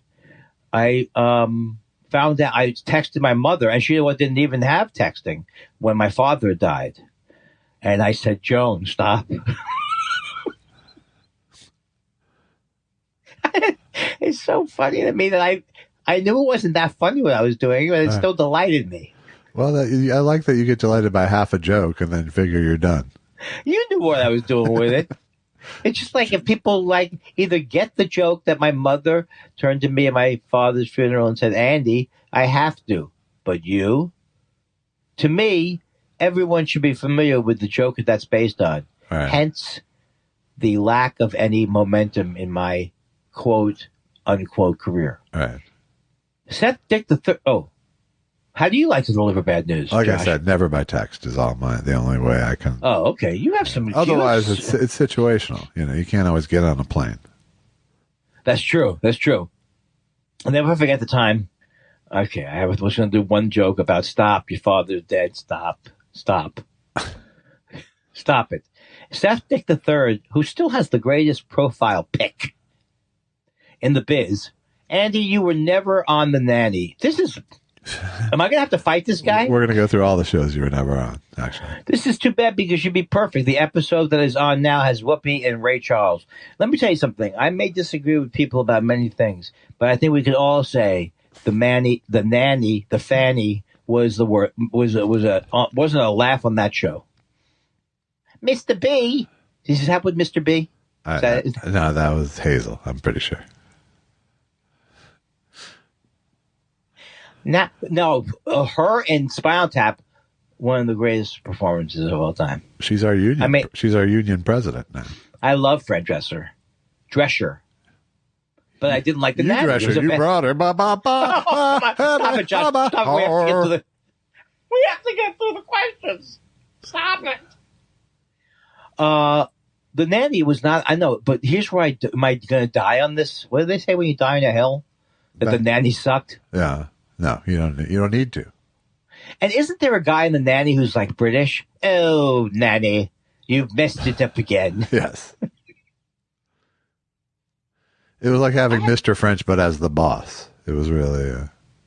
What was wrong with this country that we had the French Affair or the Family Affair show? I mean, that's a sick show. It was right? I think it was a progressive kind of show in its way. In what sense? Tell me what sense, and I will withdraw my comment. The unconventional family situation. Oh, okay. You know what? You're right. This is what you learn at the podcast seminar. Stop fighting your partner. See it from his point of view. I want to teach a podcast boot camp. Yeah, I think you should. And yell at people while they're interviewing. All right. Let's take it again. You're interviewing Schminky. Go ahead. Shut up. Stop it. Don't say a word. I already can tell. I got sick to my stomach. But I've never attended things like that. Have you ever attended a boot camp? I've never have. No boot camp. Really. I cannot see you. I can't see you doing anything wacky. No, you know what? Weird. I went to a commercial directing thing that Jordan, what's his face, did. Brady. Thank you. Yeah. And I knew within about 10 minutes that I don't want to be in this business, but I did stay for the day. Is it like teaching? I almost taught traffic schools or like that? He did good. I mean, I think, it was, first of all, he's a very funny guy and he's entertaining. He was mildly entertaining, there was but there was real info there for people. But like I said, it was very clear that like, oh no, that would be a very bad situation for you in particular to step into. Yeah, there's a lot of jobs that sounded great to me when I was in, like, like the idea of being a campus professor. That sounded great to me at one point. Yeah. Because I was 17 or 18 thinking about it. Right. I never could see myself at Mr. Bottom, Mr. Blue, here's a quarter. Tell your father you can be a lawyer. I don't think I ever really, aside from lawyer, just because that's what my dad was, I never thought of myself as going to be a lawyer. But I think I always pictured myself doing something show busy. That's pretty cool. Or arty.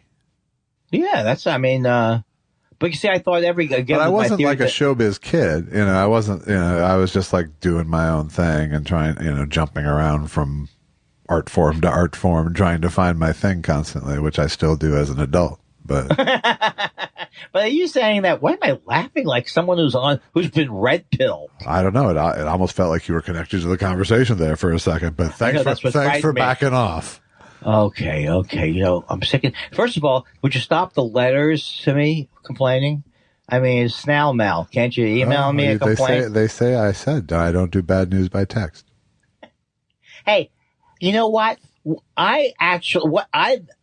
about if it was a snail mail literally? Literally. Okay, I'm sorry. Literally. Yeah, NBC. Now, that's a cartoon character, right? That was Tom Brokaw as a cartoon character. If you didn't know who Mel Blanc was during the World War II, you could be rounded up into a camp. Dan Marsh says... I'm trying to think of who did all those Warner Brothers voices, but I'm drawing a blank.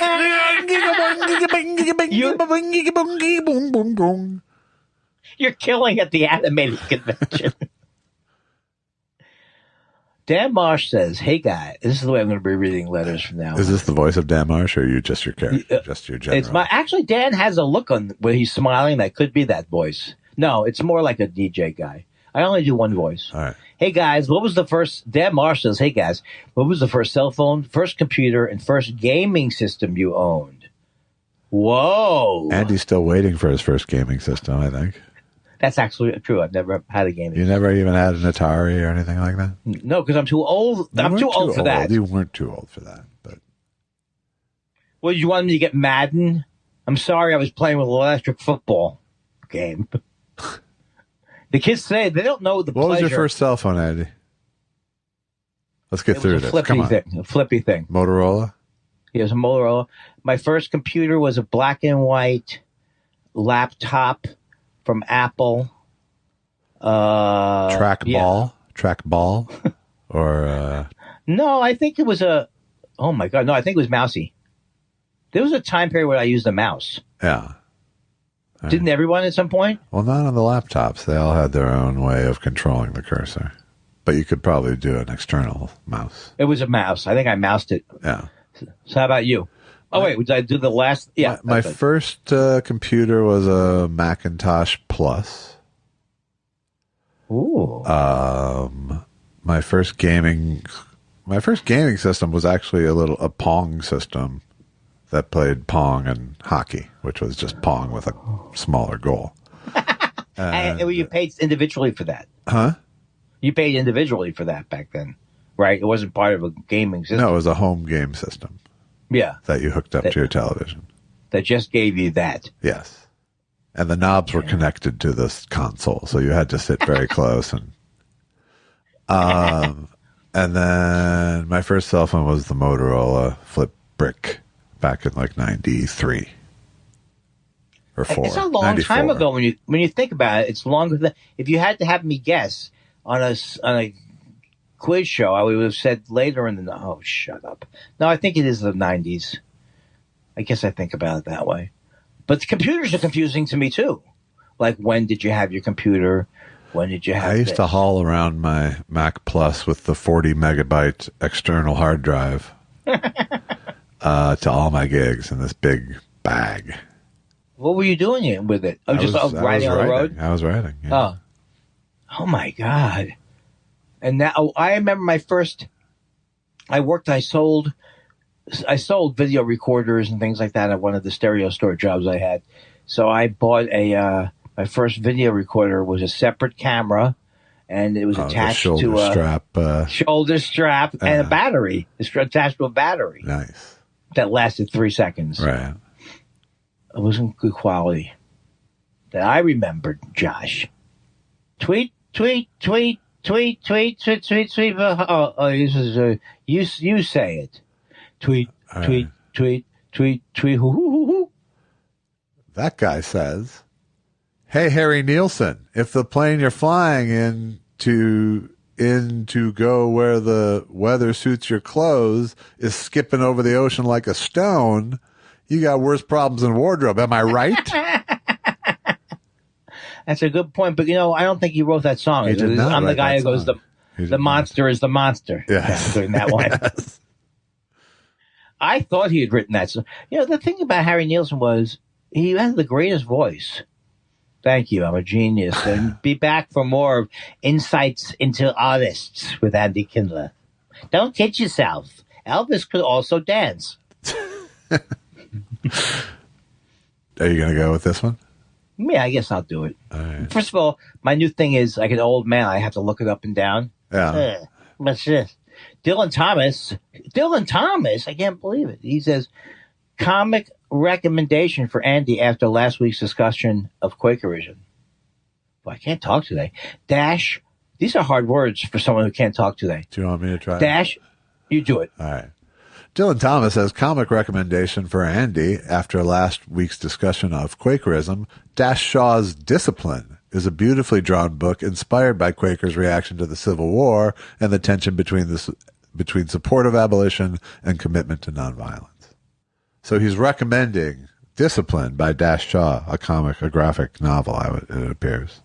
And I'm taking time out to say cool to him. Or a comic book. I'm not sure which. It seems like in the graphic novel. Yes, but he called Not novel, though. But he called it a comic.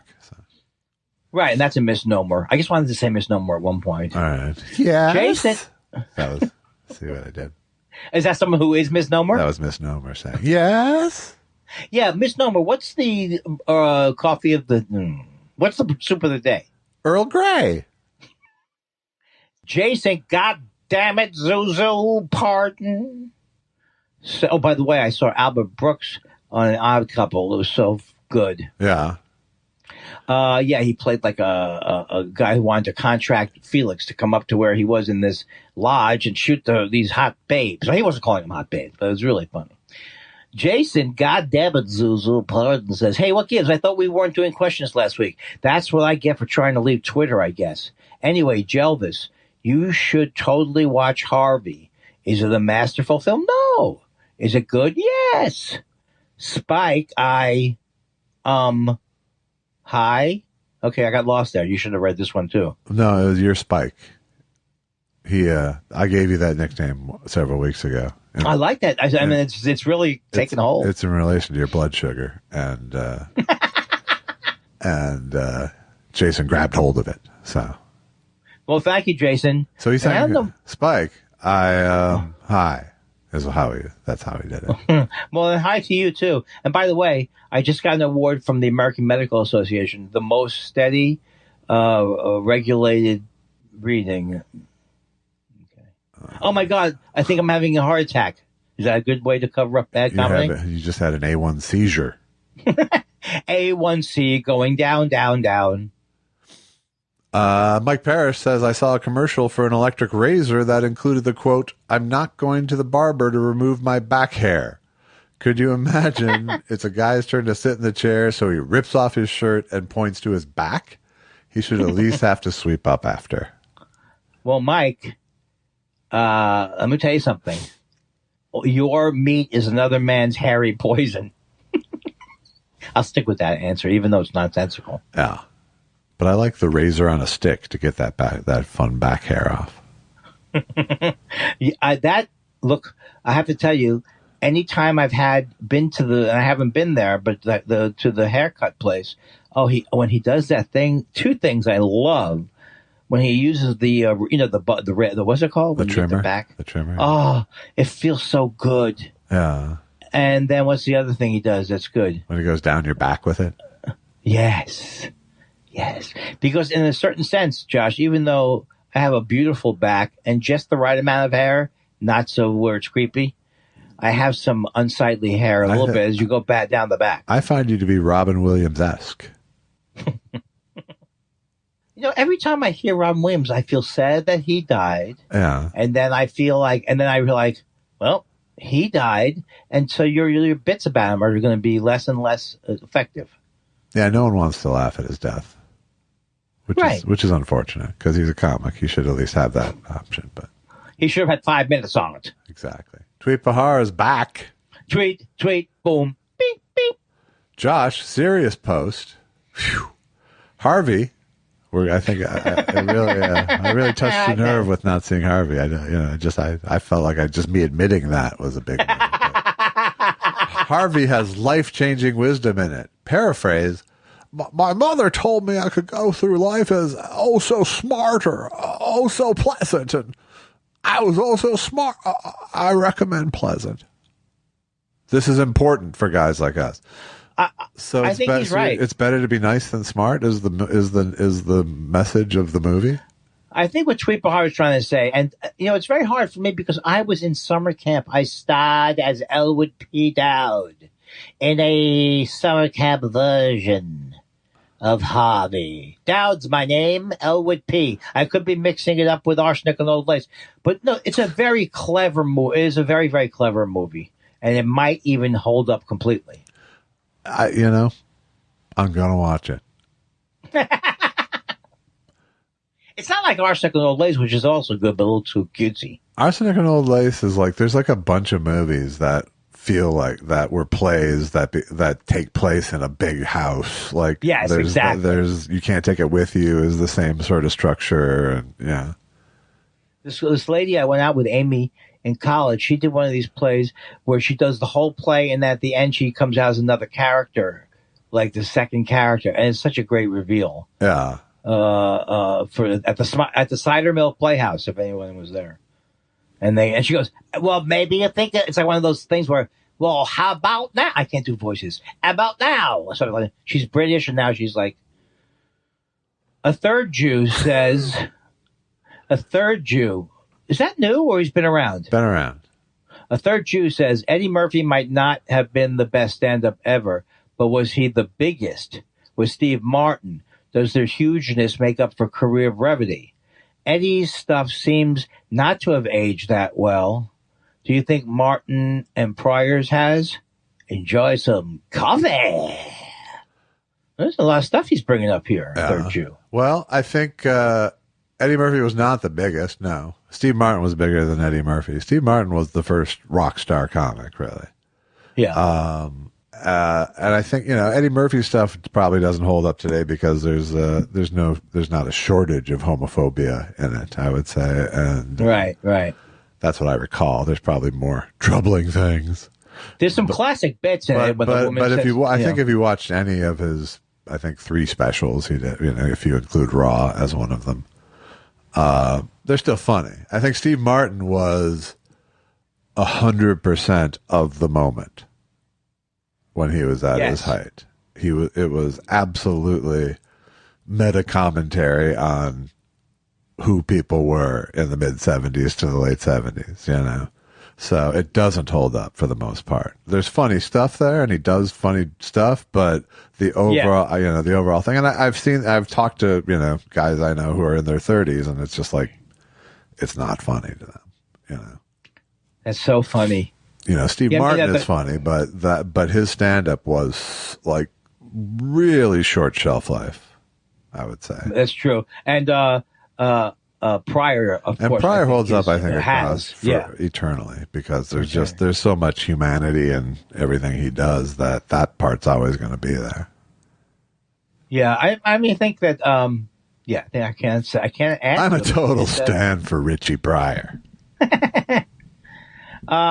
I still think there's a thing where when you move on, like when Eddie Murphy moved into movies, stand up he didn't do as much, whereas Richard Pryor always his focus was stand up. Well, and I think I don't think Eddie Murphy was wrong. You know, he was a huge fucking star. So being a huge fucking star doing stand up wouldn't be any fun. Well, he even said that, didn't he? Say he doesn't even know he can't do it anymore because he doesn't know if people. Well, he talks about how he kind of wants to now again, and I know he made noise like he was going to again because so many people were kind of going, "When you doing it, Ed?" But back in the day, he said that he couldn't do it anymore. I mean, he was tired of not being able to tell if it was funny what he was doing. Yeah, and that's what happened to Steve Martin too, is that he realized he was just babysitting a party, really. Then you know. Well, it's a phenomenon. It got huge. It has to recede. And that's where someone like me comes up.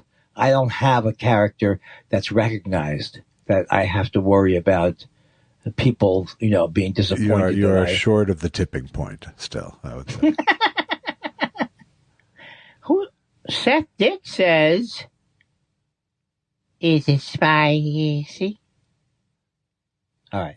You meet your 18-year-old self. You're allowed to say 3 words. What do you say? And Seth Dick says, is it spicy? That was his punchline. I would say, nice hair, idiot. You had to stretch for the 3rd word. Fuckface. Fuckface would be better. Nice hair, fuckface. There you go. What is it, 1967? No, it's 75, and I'm still trying to recapture the 60s. Oh, don't laugh like that ever again, please. I begged you on my deathbed to have a pity laugh. That was the buying time while I was thinking laugh, is what that was. I don't know. I don't know what I say to my 18-year-old self. Hey, get off my, you know what? You're standing on my air hose. That's what I would say. I would say, it was right after I left Mystery Science Theater, so maybe it would just be, fuck those guys. Stop doing a fake laugh, Andy. Dan Marsh says, and he really wants to know this, who would you most like to sing a duet with, and what is the song? Well, it's the songs You Make Me Feel So Young. You Make Me Boo, Boo, Boo. And it would probably be with Goulet, or no, I don't know. I'm not Steve Martin. No, not Steve Martin. Stephen Eady. I've passed this question. Now that's no longer a duet if you're joining Stephen Eady. You can't do that. Oh, I'm joining with the Velvet Frog, Mel Torme, who I thought it was so funny to call him the Velvet Frog. I cracked myself up. We had to stop tape on Later with Greg Kinnear because he introduced him as the Velvet Frog accidentally. But wait, was it people laughing? Yeah, I think so. I don't remember. It was weird because that was the day. That was a Saturday taping. For some reason, and there was a day that my parents visited me at NBC at my office. So. Oh, wow. That's so cool. Was he nice? Mel was very nice. Sure, of course he was. He is dead. He is, right? Yes, I think so.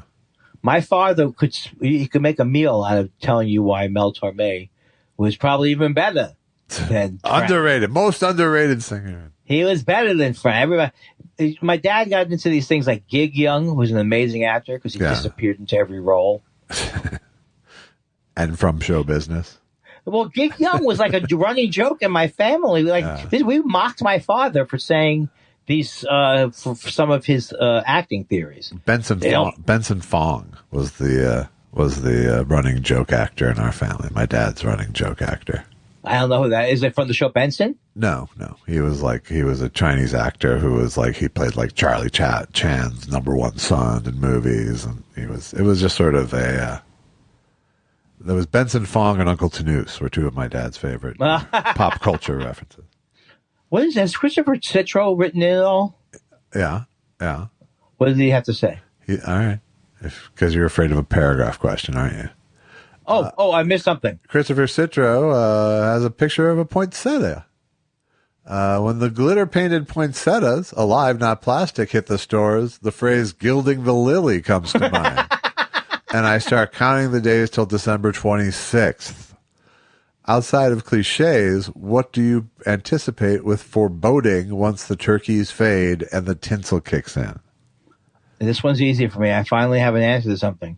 The use of the word "tis," and not only is it horrible, But in a typical, what I would call a Hollywood way, they edited a thing of Paul Giamatti being Scrooge, and in the first one they showed, he goes, "'Tis the season," and the other and who's the other lady? I don't know. She's from Saturday Night Live too, Cecily Strong. She goes, "'Tis," and they go, "'Tis." They cut that out on all subsequent ones. They cut out where they were lightly making fun of the use of "'tis." Yeah. And you object to that, or you're happy with it? I just think it's just like when you saw it with the "'tis," were you like, yeah, fuck yeah, "'tis"? Better than using "'tis" without commenting on it. Gotcha. I just think it's like, because I remember the first audition I ever went on for a voiceover was, no, not a voiceover, it was a regular on-camera commercial. "'Tis the season for the flakes that don't melt." Yeah, and you didn't get it. Not gonna, you know what that is? A tizzy? No, but you know what that product is? Say it again. "'Tis the season for the flakes that don't melt." Frosted Flakes? No, it's a hair product. Dandruff. Yeah. 'Tis the season. You know how one of your friends might say that? Treat your hair with integrity. And you will emerge triumphant. Every time I hear that, I think of how annoyed it makes you, and how lazy it is. That's what I call lazy. It is lazy, but it's just, when I picture those meetings, you just think of everyone buying into it, and it just makes you sick. Just to make the meeting go away, right? I don't know. I think everyone has to feign enthusiasm for something like that for it to keep going. Do they understand that there's no word that you could say add the fiant to? Right. That you haven't created a word. Right. It's not take Defa-spray and you will be but you know what I'm going with. You'll love it to Defa-spray. You know, and this is the thing that bothers me. I like programming. I like dialogue. I like people. I like scenes. I like cosplay. What I don't like is when I'm watching one of my favorite shows, be it Newhart, be it Please Don't Eat the Daisies, and all of a sudden it's interrupted by one of them damn commercials. Oh, it's not TV. It's those commercials that get me. There's a certain pleasant familiarity we have with each other, like a comedy team that doesn't make money. That's right. Okay, Shecky Flopsweat says, "Hey guys, I still love you. You're a crucial part of the comedy verse that keeps me from the bad kind of spiraling. I'll be funny again at a later date." Well, that is very nice to hear. It is. I don't want to hear that feel that we're getting stale. But if we were getting stale, I would want to hear it because I react to feedback so well. I don't know. Do people actually comment that a podcast is getting stale, or just walk away? I think walking away is mostly. You'll never it's hear the sadder end. You'll never hear it. Yes. It's a sadder end. It's not like, maybe if I email these guys, they'll pick up the pace. And that's when people go, "Oh wait, I don't have skin in this game. Bye."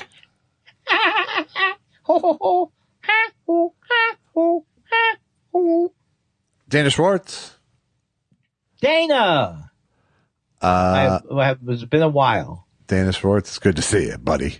Good to see you, buddy. For Josh, it says, people, quote unquote, have praised your ability to often complete Wordle games in very few steps. Can you elaborate upon your solving technique? It appears to me to be an outcome that is difficult to repeat. Wow. I cannot elaborate on my solving technique. It changes day to day. I don't have a method per se. But you want to capture some vowels and consonants in that first guess. I'm not averse to an STEA combination word, where you have those.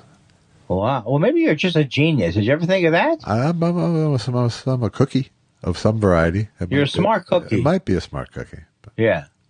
Well, that's interesting because I don't know what you're even talking about, except let me elaborate on this. My career's dead.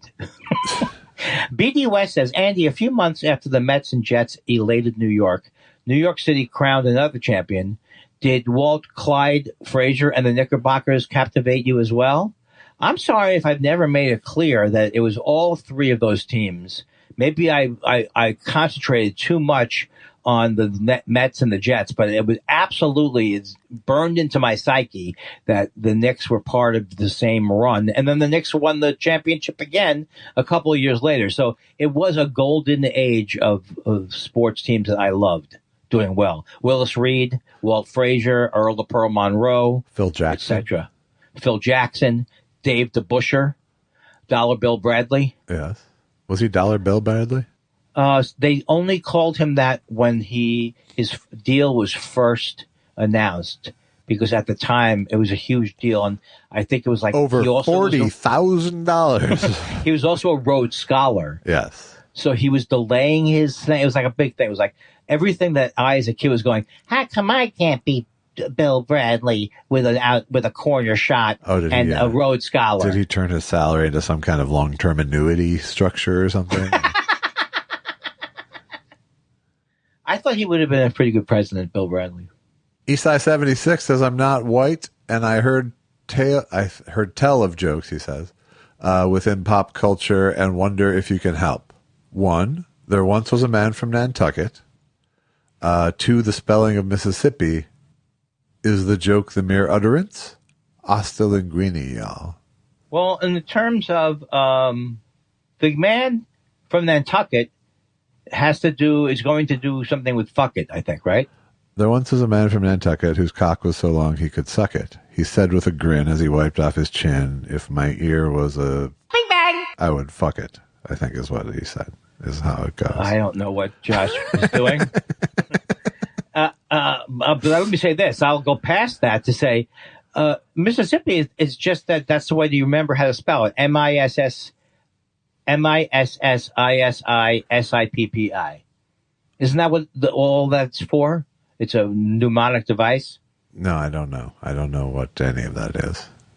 I like when I go to I remember when Diane Ladd was on Alice playing the character Belle, and she spelled it M-I, crooked letter I, crooked letter I, humpback I. Wait, is this from the movie Alice? It's from the television series Alice. That's a great thing. M-I, crooked letter I, crooked letter I, humpback I. How many pockets are there in the table? There's 1, 2, 3, 4, 5, 6 pockets in the table. Pockets that tell the difference between a gentleman and a chum. Okay, don't get me started, Josh. Were you ever in The Music Man? No. But I used to sing it. My brother and I would sing it all day long. Music Man's one of the few that got in. It's so great. I showed the movie to Allison a few months ago, and she was enthralled by it. She'd never seen it. It holds up. It certainly holds up. Don't start with me with Bye Bye Birdie. I tried to watch that when I was. There's a lot of little shtick in The Music Man, which makes it fun too. I don't remember any of it now, so I will go back. I remember that. Enjoy. Monty Hall was famous for being in The Music Man on stage before he took the Let's Make a Deal. I never knew that, actually. I did a charity thing with him, and he mentioned it to me. He's a very sweet man. I've told the audience and you, I saw Dick Van Dyke in the role once, live. Oh, you've seen more things. You've had a more rounded life than me. My parents were pretty good at taking us to shit. My parents told me if you ever get mugged outside on 42nd and 8th after seeing Hair, don't fucking call us. Don't call us, you stupid idiot. Because why mommy, daddy? The way you were dressed, you were asking for it. But mommy, daddy. Don't mommy, daddy us. All right, let's keep moving. I got a lot of editing to do. Richard Cole says, I'm going to a concert tonight at this theater in, how do you pronounce it? I don't know. Guelph? Goof? Which country is that in? Oh, Jesse. It's in Canada. What would entice you to take the podcast on the road and do another live show? I bet you could draw a few hundred people. It's just 50 miles from Toronto. Could you include more sentences that try to dissuade us? Yes. Yes, it's 50 miles from Toronto. I have no doubt we could fill 300 people 50 miles from Toronto. I don't think that there's any doubt. I think it's just a question of how fast will they sell out. I think it works on podcasts where there's different departments, and maybe it's wait, don't tell me. A large audience yes. helps. Helps a lot, actually. I do not miss And I'm, not that I was good at it, but I don't miss doing live shows. I told you I'm doing Acme with Frank Conniff next spring. That's going to be great. You did tell me that. That'll be fun. Stephen Elton Yates. Oh, you go. All right. Gents, ever have success duplicating a dish you had in a restaurant? My coq au vin came out great last night. As we know, chicken cooked in a van.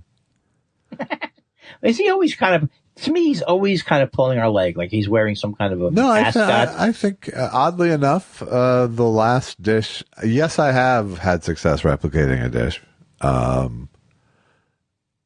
If it, it has to be pretty obvious, but I can do it. Coq au vin is really the most recent one that I've actually tried to decode. My wife, Susan, made it for me, and she did a great job. Did she do it with a big slab of bacon in the? I don't remember because it was like 6 months ago, but I don't think so. Because that was the wild card in the whole thing. Was that there was a deep. The one I had at Jar had a very deep smokiness to it. Oh. And that could only have it could either have been smoked before braising. Right. But I was led to believe more that all that smokiness came from that slab of bacon in the equation. Just that description gave me heart trouble. That's some rich food. No, if you think about coq au vin, it is my favorite dish because I had it at a French restaurant when I was a little kid. It is your favorite dish, huh? Well, it was when I was a little kid. Okay. It was my first favorite dish when I was a little kid. I would still say Nizawa sushi would be my favorite dish now. But it has such a depth of, and I'm not good with food, but it has a depth of flavor to it. It's just like perfect. That's, to me, it's French, which I love. It's delicate. And also, it's not like hard to love it. Yeah. It's almost the most you can get out of chicken. As you chicken. Exactly. Larry, is it you? It doesn't matter. Larry Harold says, gentlemen, your weekly antics are always appreciated. Thanks. Have either of you ever had an experience where you knew something was going to happen before it happened? Sure. Yeah, we've all had Every failure I've had was predicted. Well, the thing is, I knew that I was convinced that Kids Court was going to be big. Right. And there you go. Not big, but I mean, there would be some on the air somewhere. Nostradumfuck, ladies and gentlemen.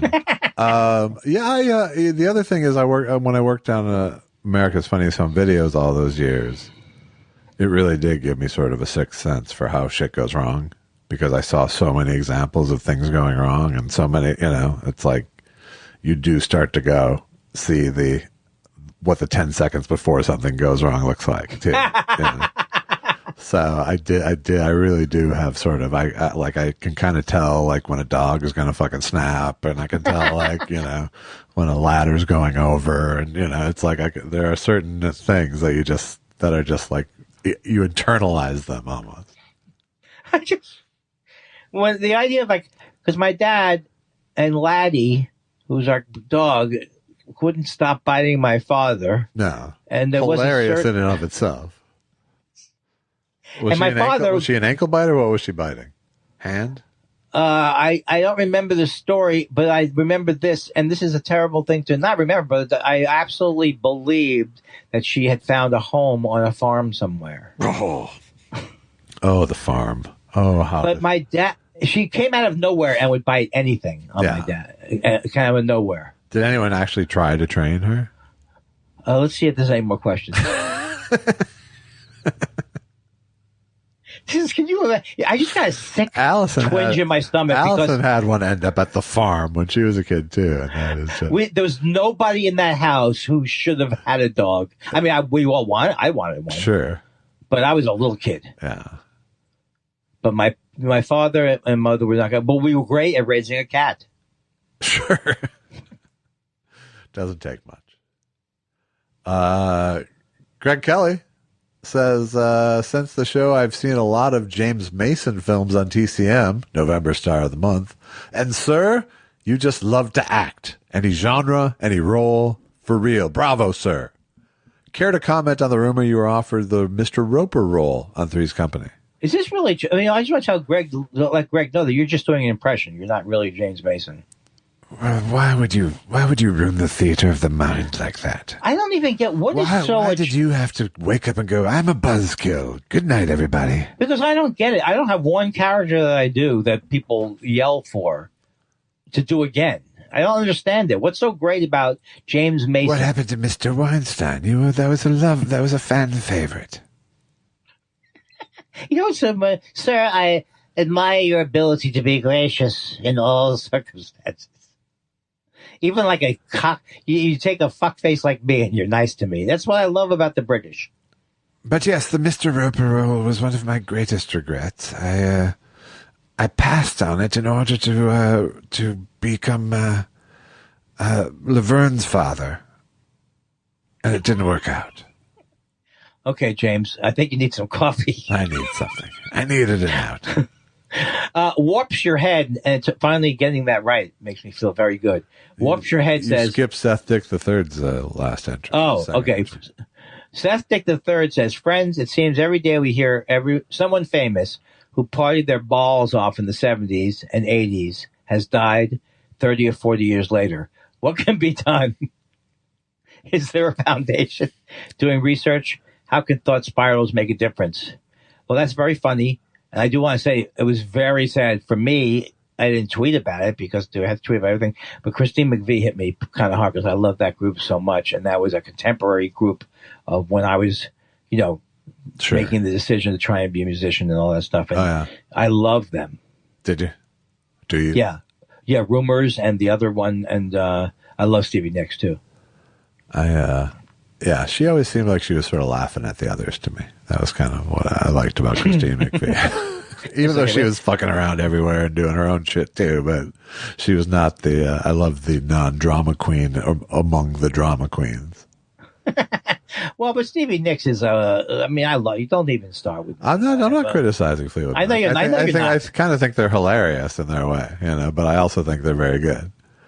I had that chance to see them when they came back to do the dance, that big VH1 thing. I never saw them. How was it? Well, I didn't get to see them because it was my buddy Pink was a tech on the show. I think he was actually Christine McVie's keyboard tech. Wow. And he was playing keyboard off stage too during the show. But Stevie Nicks had like stage fright galore that day, and so we waited for 2+ hours. Oh, that's sad to hear that she had that. It was my birthday too, so I was just like, no, we gotta leave. Let's get the fuck out of here. I would think that'd be like a fun way to remember your birthday. That Stevie Nicks ruined your birthday. Yeah, she didn't, but I couldn't stay there for another 3 hours. I love the song "Songbird," which I'm sure you know. Really beautiful song.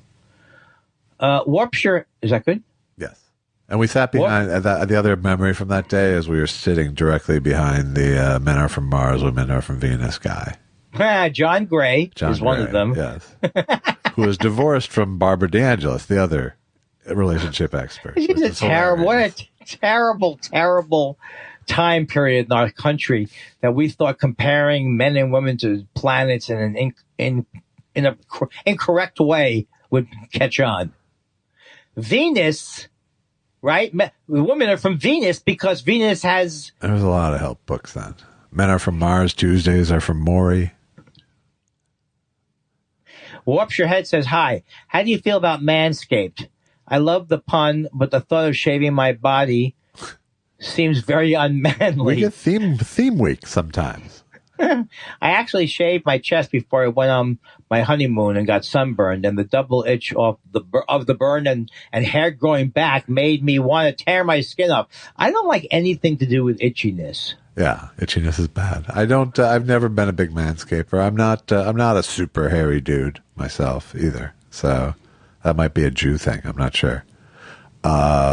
Genetically, have just the right amount of hair? I think we just have less testosterone is really what it is. Oh, okay. I don't know. Because I think Albert Brooks is a hairier. That's true. There are certainly examples of hairy motherfucker Jews. But no, I don't do a lot of manscaping below the neck.